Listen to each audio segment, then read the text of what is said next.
अस्सलाम वालेकुम नाज़रीन, मैं नूर कुरैशी।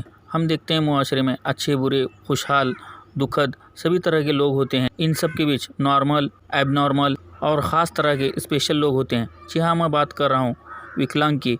ये अपंग या हैंडीकैप कहा जाता है। संयुक्त राष्ट्र महासभा ने 1983 से 1992 को विकलांगों के लिए संयुक्त राष्ट्र के दशक की घोषणा की थी, ताकि वे सरकार और संगठनों को विश्व कार्यक्रम में अनुशंसित गतिविधियों को लागू करने के लिए एक लक्ष्य प्रदान कर सके।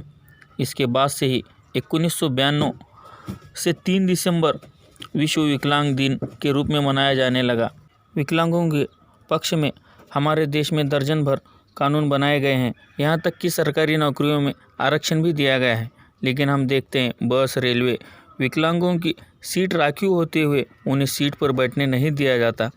ऐसे दर्जनों मिसालें हमारे सामने हैं। विकलांग भी मनुष्य ही हैं, प्यार और सम्मान के भूखे हैं वे।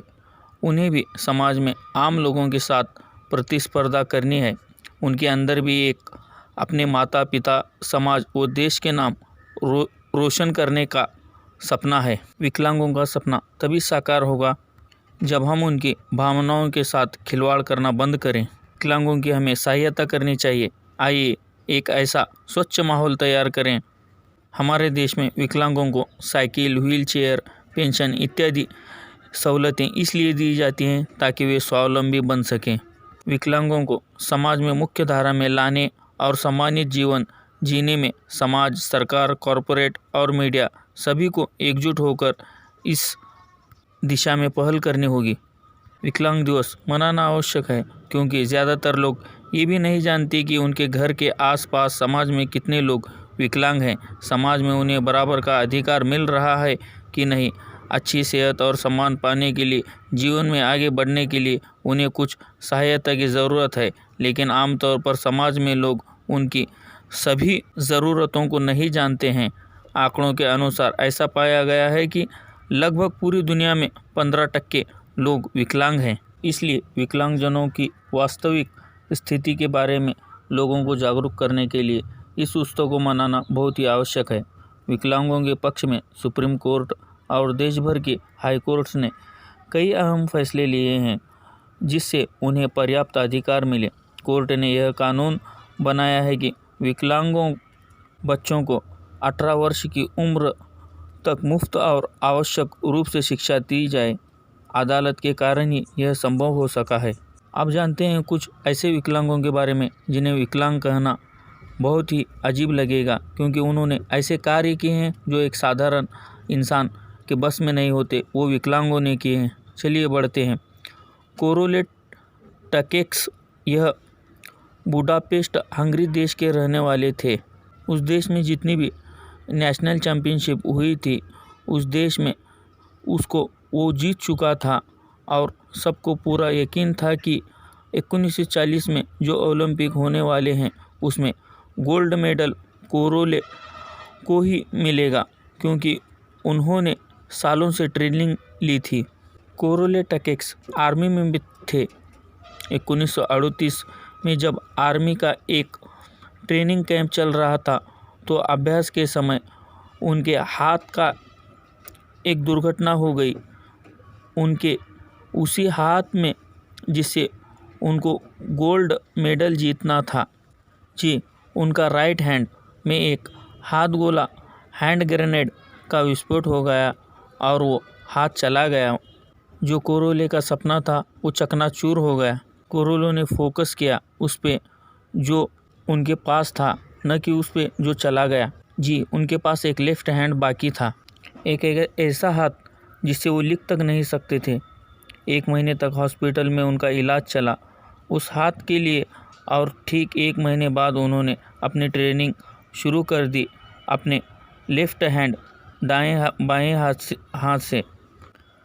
ट्रेनिंग के 1 साल बाद 1939 में वो वापस आए। नेशनल चैम्पियनशिप हो रही थी वहीं हंगरी में, और वहाँ पर बाकी के बहुत सारे बेस्ट पिस्टल शूटर थे। वहाँ पर मौजूद पिस्टल शूटर ने कहा, आप यहाँ पर आए हो हमको देखने के लिए और हमारा हौसला बढ़ाने के लिए, थैंक्स। फिर कोरोले ने जवाब दिया कि मैं यहाँ तुम्हारा हौसला बढ़ाने नहीं आया हूँ, मैं यहाँ तुम्हारे साथ मुकाबला करने आया हूँ, तैयार हो जाओ। वहाँ पर सभी लोग जो मुकाबला करने आए थे वो फाइट कर रहे थे अपने बेस्ट हैंड से। जो कोरेले था वो फाइट कर रहा था अपने ओनली हैंड से, मतलब कमज़ोर हाथ से। जब नतीजे निकले the man will be only hand, कोरेले जीत गए। लेकिन उन्होंने यहाँ नहीं रुके। लक्ष्य साफ था उनका कि मुझे अपने इस हाथ को इस देश का नहीं बल्कि पूरी दुनिया का सबसे बेस्ट शूटिंग हैंड बनाना है, वर्ल्ड बेस्ट पिस्टल शूटर। लेकिन 1940 के जो ओलंपिक होने वाले थे वो रद्द हो गए वर्ल्ड वार विश्व युद्ध की वजह से। 1938 में उनकी उम्र थी 28 साल और 1948 में आते आते उनकी उम्र हो चुकी थी 38 वर्ष। और जो युवा खिलाड़ी आते हैं निकल करके उनसे मुकाबला करना बहुत ही मुश्किल होता चला जाता है। वहाँ पूरी दुनिया के बेस्ट शूटर आए हुए थे जो अपने बेस्ट हैंड से खेल रहे थे और यह अपने ओनली हैंड से मुकाबला कर रहे थे और आखिरकार कोरेले ही गए। कोरेले ने ओलंपिक में 2 बार गोल्ड मेडल जीता। यह एक विकलांगों के लिए बहुत ही सम्मान की बड़ी बात है। फिज़िकल डिसेबिलिटी इंसान को काफ़ी मजबूत बनाती है। कहा भी जाता है कि डिसेबिलिटी तो सिर्फ स्टेट ऑफ माइंड है। इस वाक्य को कई पॉपुलर इंडियंस ने सही साबित किया है। सलाम करते हैं उन भारतीयों को जिन्होंने अपनी डिसेबिलिटी को पीछे छोड़ बनाई अलग पहचान। उन्हीं में से एक अरुणिमा सिन्हा है। अपनी ज़िंदगी में कई मुश्किलों का सामना किया। माउंट एवरेस्ट पर चढ़ने वाली अरुणिमा पहली विकलांग महिला बनी। अरुणिमा ने गजब का परिचय देते हुए 21 मई 2013 को दुनिया की सबसे ऊंची चोटी माउंट एवरेस्ट 29,028 फुट को फतह कर एक नया इतिहास रचते हुए ऐसा करने वाली पहली विकलांग भारतीय महिला होने का रिकॉर्ड अपने नाम कर लिया।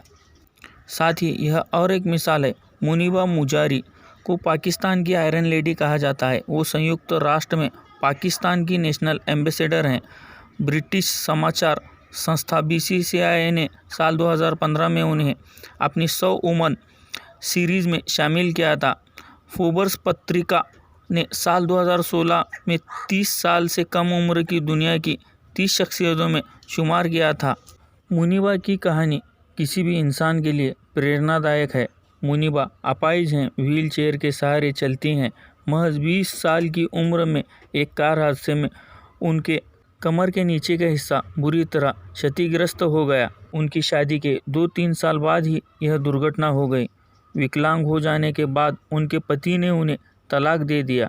ज़िंदगी में आई इन बड़ी मुसीबतों से हौसला हारने के बजाय उन्होंने तय किया कि वो पेंटिंग का अपना शौक़ पूरा करेंगे। उन्होंने रंग और कूंची मंगाई और अपनी सारी भावनाओं को रंगों और रेखाओं में माध्यम से व्यक्त करना शुरू कर दिया।